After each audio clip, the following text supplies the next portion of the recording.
नमस्ते जी। वैदिक राष्ट्र में आपका स्वागत है। 5 अक्टूबर महारानी दुर्गावती का जन्म दिवस, उसके उपलक्ष्य में वैदिक विद्वान डॉक्टर अशोक आर्य का यह लेख आपके लिए प्रस्तुत है। विषय है वीरांगना महारानी दुर्गावती। लेखक डॉक्टर अशोक आर्य। भारत देश वीर वीरांगनाओं का देश है। इस देश पर जब भी कभी संकट आया हो, यहाँ की नारियों ने पुरुषों के कंधे से कंधा मिलाकर देश की रक्षा का कार्य किया है। विश्व जानता है कि जब अयोध्या के राजा दशरथ को युद्ध में जाना पड़ा तो उनकी दूसरी पत्नी कैकेयी भी उनके साथ गई। इस प्रकार की परंपरा रही है कि जब देश संकट ने घेरा जब देश को, तो वीर नारियों ने पुरुषों के साथ ही नहीं, पुरुषों से आगे बढ़कर देश की रक्षा के लिए तलवार उठाई है। इस प्रकार की नारियों में वीरांगना दुर्गावती भी एक थी। जब हम छोटे थे तो उन दिनों एक गीत गुनगुनाया करते थे। जब दुर्गावती रण में निकली, हाथों में तलवारें दो, धरती कांपी आकाश हिला, जब चलने लगी तलवारें दो, गुस्से में चेहरा लाल हुआ, आंखों से अंगारे बरसते थे, उन गोरे गोर हाथों में जब चमक उठी तलवारें दो। महारानी दुर्गावती का जन्म 5 अक्टूबर 1524 ईस्वी में महोबा के राज परिवार में हुआ। बड़े लाड़ प्यार से इस बालिका का पालन हुआ। जवान होने पर विवाह गढ़मंडला के राजा दलपत शाह से हुआ। 16वीं शताब्दी में दक्षिण भारत का एक छोटा सा राज्य था। छोटा तो था, किंतु इस राज्य के पास अपार धन संपदा होने के कारण प्रसिद्धि दूर दूर तक फैली थी। इस प्रकार की रानी दुर्गावती का विवाह मात्र 1 वर्ष ही हुआ था कि उनके पिता का देहांत हो गया। वह महोबा के शासक थे। उस समय देश पर विदेशी मुगलों का शासन था। उस समय मुगल बादशाह अकबर राज्य पर आसीन था। महोबा नरेश का देहांत होते ही अकबर की लालची निगाहें महोबा पर आ टिकी, क्योंकि अकबर को धन की आवश्यकता थी ताकि देश के विशाल क्षेत्र को युद्ध करके अपने क्षेत्र में मिलाया जा सके। उसने सुना था कि रानी दुर्गावती के पास अकूत धन है, वह एक साधारण सी महिला ही तो है, विजय पाना का कठिन होगा। शीघ्र ही उसने आक्रमण करके महोबा के एक भाग कालिंजर पर कब्जा कर लिया, जबकि वहाँ के पूर्व राजा की बेटी दुर्गावती अब पिता की मृत्यु का कारण संभाल नहीं पाई थी। इस मध्य ही विवाह के मात्र 4 वर्ष के पश्चात ही पति दलपत शाह का निधन हो गया। अब राज्य के साथ ही अपने 3 वर्षीय शिशु के पालन का कार्य भी दुर्गावती के जिम्मे आ गया। सब ओर से प्राकृतिक विपत्तियों से घिरी हुई शासन व्यवस्था की दृष्टि से अकबर की बुरी नज़र उनके राज्य पर राज्य मिलाने में लालायत थी। दुर्गावती इन सब विपत्तियों से घिरी थी, किंतु अपने साहस को कभी आड़े नहीं आया, साहस को कभी उन्होंने तोड़ा नहीं। सब प्रकार की विपत्तियों का सामना करने के लिए सदा ही तत्पर रही। जब उन्होंने राज्य की व्यवस्थाएं अपने कंधों में ली, हाथों में संभाली, तो अपने इस राज्य का बड़ी कुशलता से संचालन किया। प्रबंध पटु रानी दुर्गावती के राज्य में सब व्यवस्थाएं इतनी व्यवस्थित और सुंदर थीं कि देखते ही रह जाएं। इस प्रकार सब प्रकार की व्यवस्था करते हुए मात्र 10 वर्ष में जबलपुर, जिसे उस समय गोंडवाना कहा जाता था, को सब रूप में संपन्न और दृढ़ कर दिया।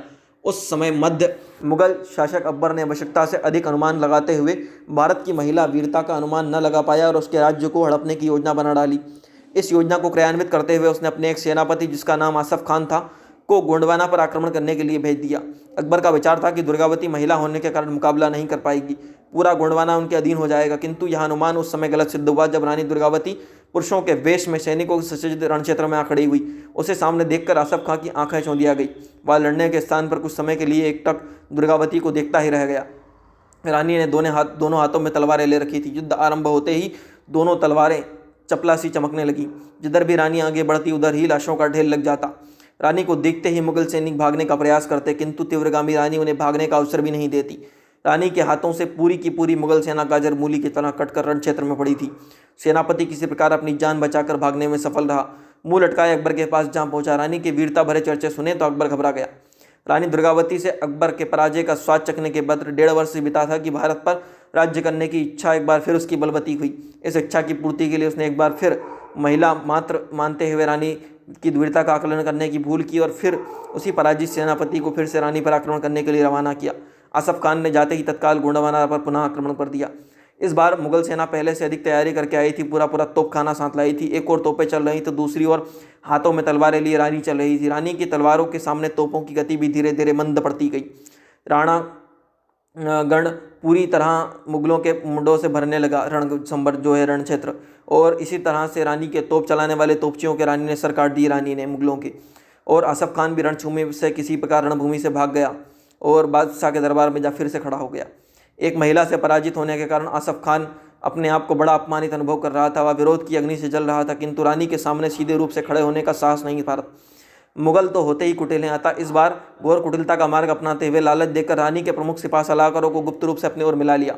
इस प्रहार की विजय के कारण गोंडवाना की सेना खुलकर खुशी मनाना चाहती थी, जिसे रानी ने स्वीकार करते हुए स्वयं भी इस खुशियों में अवसर में अपने सैनिकों के साथ खुशियां मनाने में व्यस्त हो गई।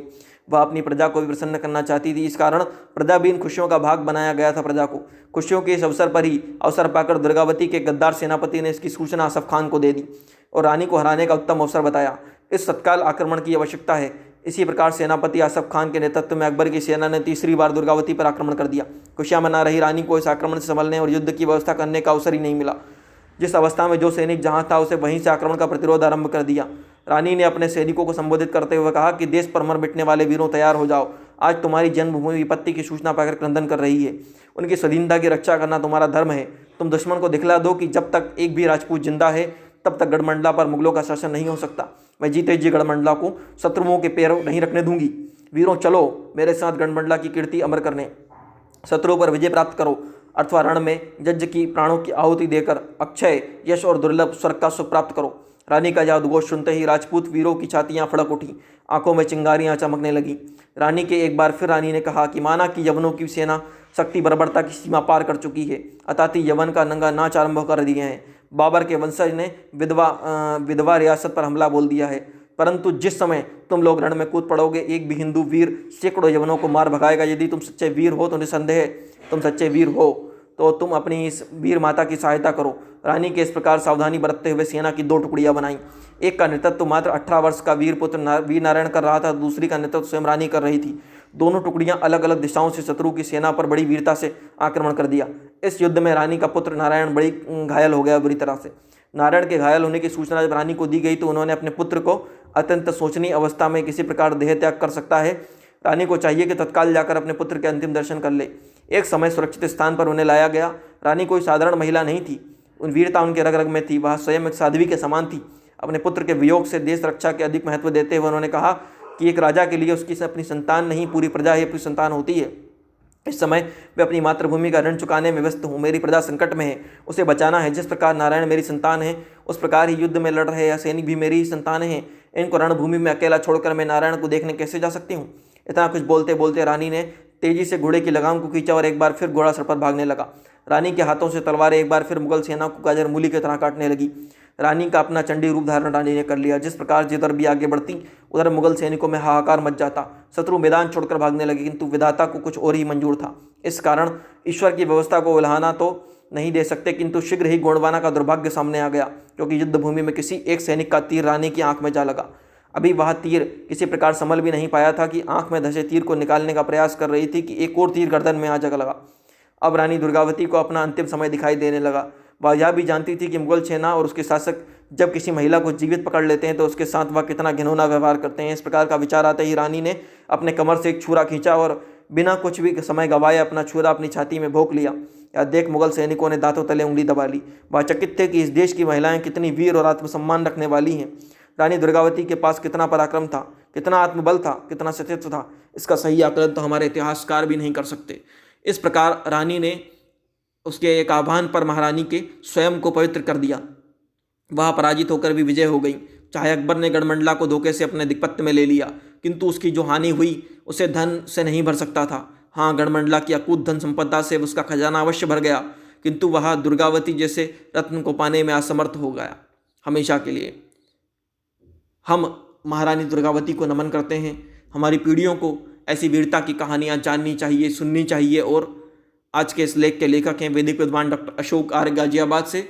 इस तरह के अन्य वैदिक लेखों के लिए, महापुरुषों के जीवन के, वीरांगनाओं के जीवन के प्रेरणादायक लेखों के लिए वैदिक राष्ट्र यूट्यूब चैनल को लाइक करें, शेयर करें, सब्सक्राइब करें, बेल आइकन की घंटी को दबा दें ताकि जब भी कोई नया वीडियो आए उसकी अपडेट सबसे पहले आप तक पहुँचे। धन्यवाद।